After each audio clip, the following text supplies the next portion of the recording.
आज हम लोग नए सीरीज की शुरुआत करने रहे हैं।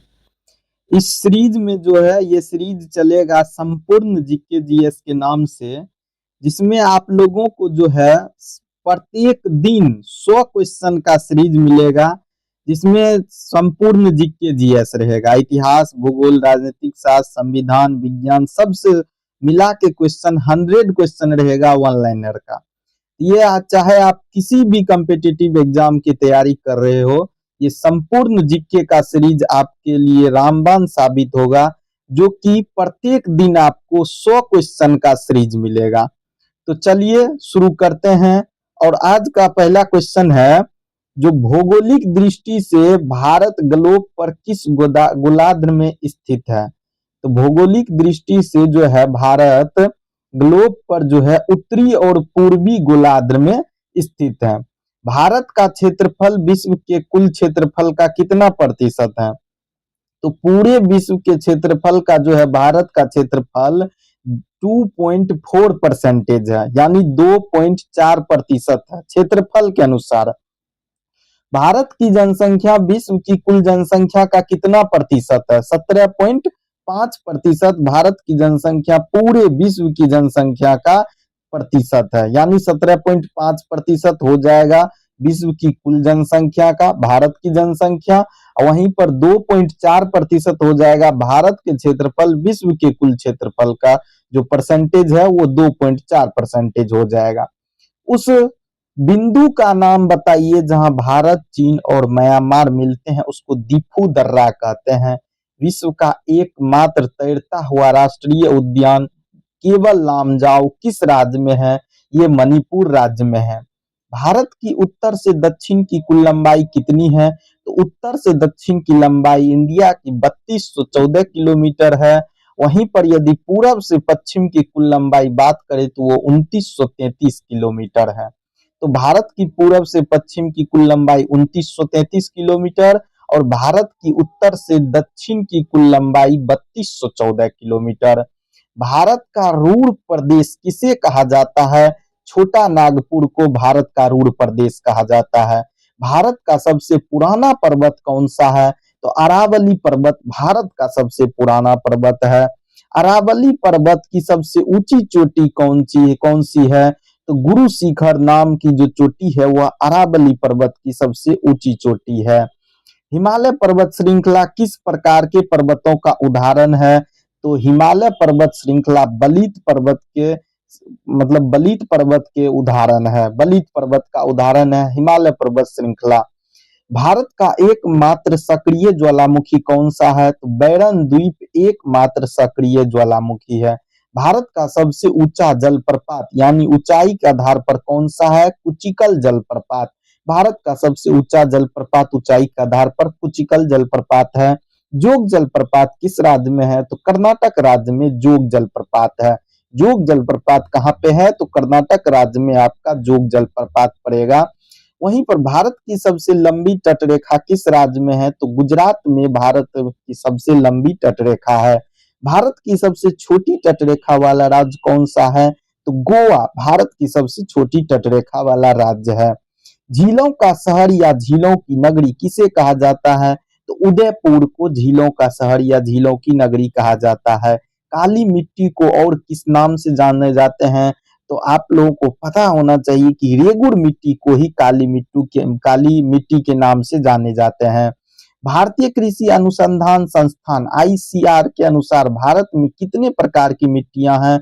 तो भारत में आईसीआर के अनुसार जो है 8 प्रकार की मिट्टियां पाई जाती है। कितने प्रकार की। 8 प्रकार की।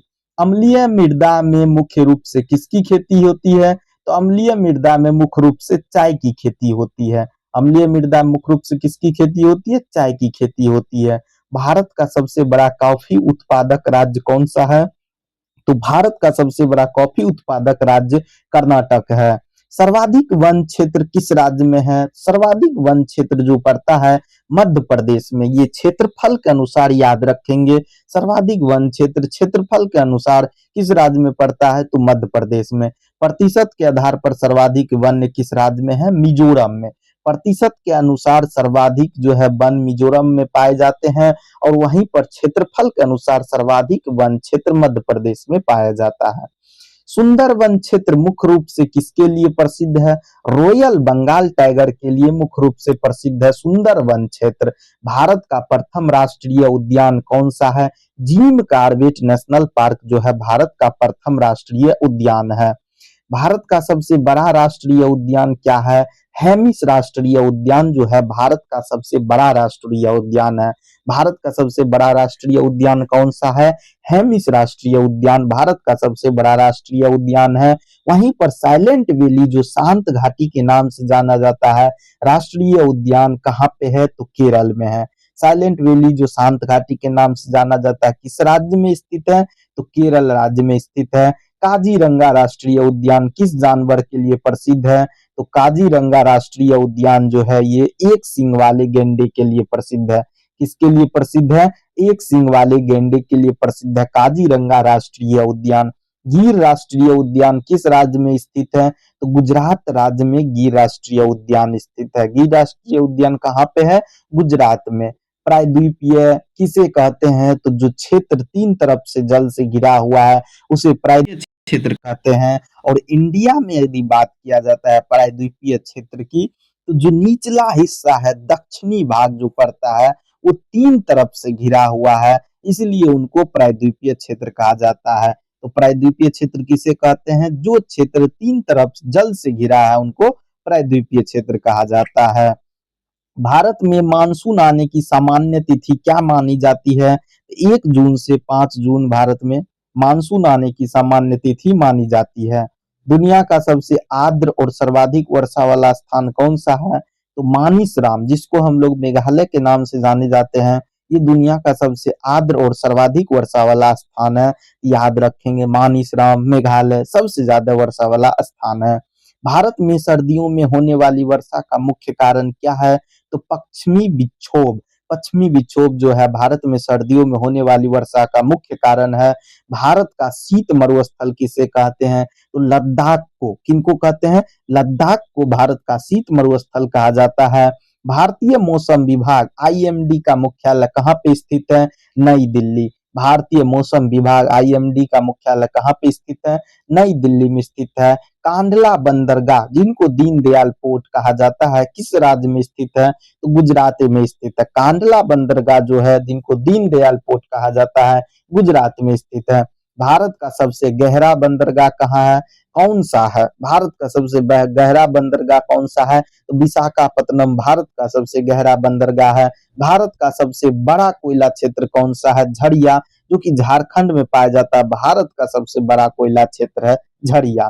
भारत का प्रथम परमाणु संयंत्र कहाँ पे स्थापित किया गया है? तारापुर, जो कि महाराष्ट्र में है, यहीं पे भारत का प्रथम परमाणु संयंत्र स्थापित किया गया। ब्राउन कोयला या भूरा कोयला किसे कहते हैं? लिग्नाइट को ब्राउन कोयला या भूरा कोयला के नाम से हम लोग जानते हैं। लिग्नाइट को ब्राउन कोयला या भूरा कोयला कहा जाता है। सौर ऊर्जा उत्पादन में भारत का कौन सा राज्य सबसे आगे है? तो सौर ऊर्जा उत्पादन में राजस्थान राज्य भारत का सबसे आगे चलता है। भारत का मैनचेस्टर किस शहर को कहते हैं? तो अहमदाबाद को भारत का मैनचेस्टर कहा जाता है। भारत का मैनचेस्टर किनको कहते हैं? अहमदाबाद को। दक्षिण भारत का मैनचेस्टर किसको कहा जाता है? कोयम्बटूर को दक्षिण भारत का मैनचेस्टर कहा जाता है। कोयम्बटूर दक्षिण भारत का मैनचेस्टर, कोयम्बटूर। उत्तर भारत का मैनचेस्टर किस शहर को कहते हैं? कानपुर को। यदि उत्तर भारत की बात करें तो कानपुर इसमें आ जाता है। इन्हीं को उत्तर भारत का मैनचेस्टर कहते हैं। भिलाई इस्पात संयंत्र किस देश के सहयोग से स्थापित हुआ? जो भिलाई इस्पात संयंत्र है वो सोवियत रूस के सहयोग से स्थापित हुआ। वहीं पे बात करें दुर्गापुर इस्पात संयंत्र किसके सहयोग से बनाया गया? तो ब्रिटेन के सहयोग से बनाया गया। आप लोग को ये सेशन कैसा लगा? आप लोग कमेंट बॉक्स में जरूर बताएंगे। 100 क्वेश्चन का सीरीज आप लोग को प्रत्येक दिन मिल जाएगा, जो कि संपूर्ण जीके के नाम से चलेगा। आप लोग चैनल को सब्सक्राइब जरूर कर ले। ये सभी कॉम्पिटिटिव एग्जाम के लिए रामबाण साबित होने वाला है। दुर्गापुर इस्पात संयंत्र किसके सहयोग से बनाया जाता है? ब्रिटेन के सहयोग से बनाया गया था। दुर्गापुर जो इस्पात संयंत्र है जो कि पड़ता है पश्चिम बंगाल में, ये ब्रिटेन के सहयोग से बनाया गया था। 2000 राज्य की जनगणना के अनुसार भारत का सबसे कम जनसंख्या वाला राज्य कौन सा है? तो सिक्किम। सिक्किम 2011 की जनगणना के अनुसार भारत का सबसे कम जनसंख्या वाला राज्य है। भारत का सर्वाधिक जनसंख्या घनत्व कौन कहाँ है, तो बिहार में। बिहार राज्य में देखिए जनसंख्या अलग होता है, जनसंख्या घनत्व अलग चीज है, ठीक है ना। तो भारत का सर्वाधिक जनसंख्या घनत्व वाला राज्य जो है वो बिहार है। भारत का सबसे कम जनसंख्या घनत्व वाला राज्य जो है वो अरुणाचल प्रदेश है। भारत का सबसे अधिक साक्षरता वाला राज्य कौन सा है, केरल है। सबसे अधिक पढ़े लिखे लोगों की संख्या केरल में है। और भारत की जनगणना कितने वर्षों के अंतराल पर की जाती है, 10 वर्षों, 10 वर्ष के अंतराल पर भारत की जनगणना की जाती है। भारत की सबसे बड़ी तेल रिफाइनरी कहाँ पे स्थित है, तो जामनगर, जो कि गुजरात में पड़ता है। यहीं पर भारत की सबसे बड़ी तेल रिफाइनरी स्थित है, यानी जामनगर, गुजरात में। नदियों द्वारा बहाकर लाई गई नई मिट्टी को हम लोग क्या कहते हैं, खादर मिट्टी कहते हैं, जो नदियों द्वारा बहाकर लाई गई नई मिट्टी होती है। भारत की मुख्य भूमि की तट रेखा की लंबाई कितनी है, 6100 किलोमीटर। भारत की मुख्य भूमि की तट रेखा की लंबाई है 6100 किलोमीटर। भारत का सबसे उत्तरी बिंदु कौन सा है, तो इंदिरा कौल जो है भारत का सबसे उत्तरी बिंदु है।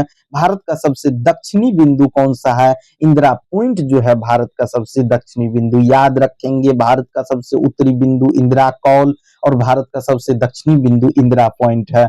भारत का सबसे पूर्वी बिंदु को हम लोग किवुथु कहते हैं। क्या कहते हैं, किवुथु कहते हैं, जो कि अरुणाचल प्रदेश में पड़ता है, क्योंकि भारत का सबसे पूर्वी राज्य भी अरुणाचल प्रदेश पड़ता है, इसीलिए वहीं पर ये जो है किवुतु है। भारत का सबसे पूर्वी बिंदु किवुतु। भारत की मानक मध्याह्न रेखा कौन सी है, तो 82.5 डिग्री पूर्वी देशांतर भारत की मानक मध्याह्न रेखा है। पश्चिमी घाट को किस अन्य नाम से जाना जाता है, सह्याद्री नाम से जाना जाता है। पश्चिमी घाट को कौन से अन्य नाम से जाना जाता है, सह्याद्री नाम से जाना जाता है। ब्रह्मपुत्र नदी को तिब्बत में किस नाम से जाना जाता है, सांगपो या यारलांग के नाम से जाना जाता है। यदि हम बात करें ब्रह्मपुत्र नदी को तिब्बत में किस नाम से जाना जाता है, सांगपो या यारलांग से नाम से जाना जाता है। भाखड़ा नांगल परियोजना किस नदी पर स्थित है, सतलज नदी। भाखड़ा नांगल परियोजना के बारे में पूछा जा रहा है, ये सतलज नदी पर स्थित है, तो सतलज नदी इनका आंसर होगा। हीराकुंड बांध किस राज्य में स्थित है, उड़ीसा राज्य में हीराकुंड बांध स्थित है। यदि बात करें पूरी दुनिया में हरित क्रांति के जनक, तो नॉर्मल बोरलॉग, वहीं पर भारत में हरित क्रांति के जनक तो MS स्वामीनाथन। ये दोनों अलग अलग आदमी हैं और जो है इनका नाम खास करके पूछा जाता है हर एक एग्जाम में।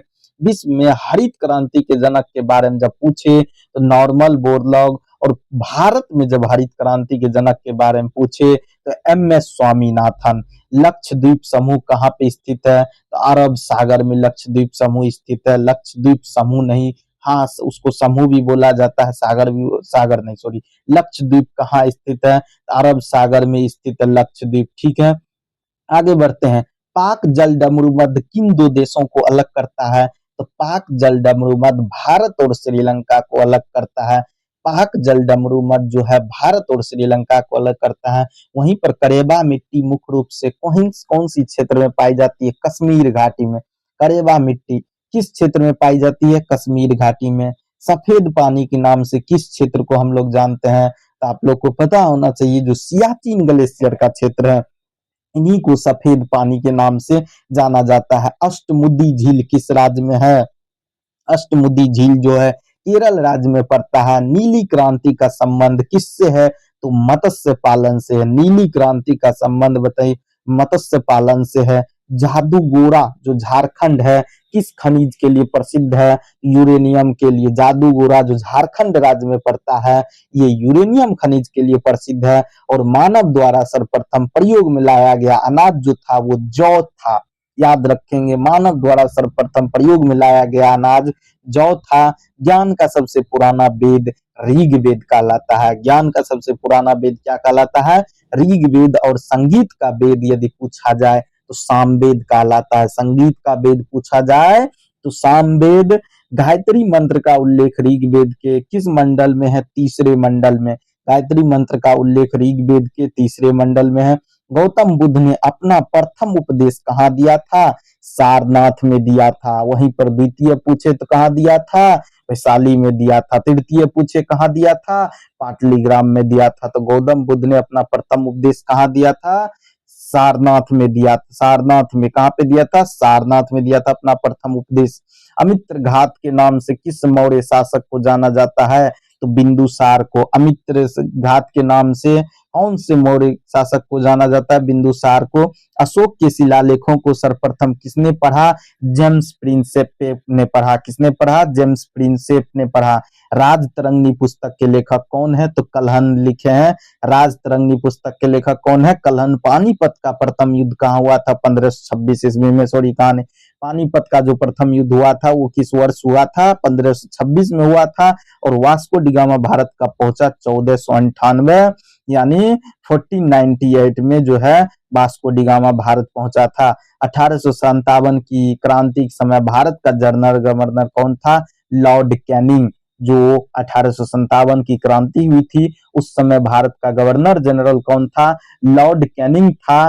वहीं पे पूछे जो भारत में स्थानीय स्वशासन का जनक किसे माना जाता है? लॉर्ड रिपन को। किसको माना जाता है? लॉर्ड रिपन को भारत में स्थानीय स्वशासन का जनक माना जाता है। भारत का संविधान पूर्ण रूप से कब तैयार हुआ था? 26 नवंबर 1949 को। भारत का संविधान पूरे रूप से कब तैयार हो गया था? 26 नवंबर 1949 को। संविधान सभा की प्रारूप समिति के अध्यक्ष कौन थे? Doctor B R. अम्बेडकर संविधान सभा के प्रारूप यानी ड्राफ्टिंग कमेटी के अध्यक्ष थे। भारतीय संविधान में एकल नागरिकता का प्रावधान किस देश से लिया गया है? तो ब्रिटेन से। किस देश से लिया गया है? ब्रिटेन से लिया गया है। और अस्पृश्यता का अंत संविधान के किस अनुच्छेद में है? अनुच्छेद 17 में। अनुच्छेद 17 में। आगे की ओर हम लोग बढ़ते हैं। देखिए, संविधान के किस भाग को भारत का मैग्ना कार्टा कहा जाता है? तो भाग 3 को भारत का मैग्ना कार्टा कहा जाता है।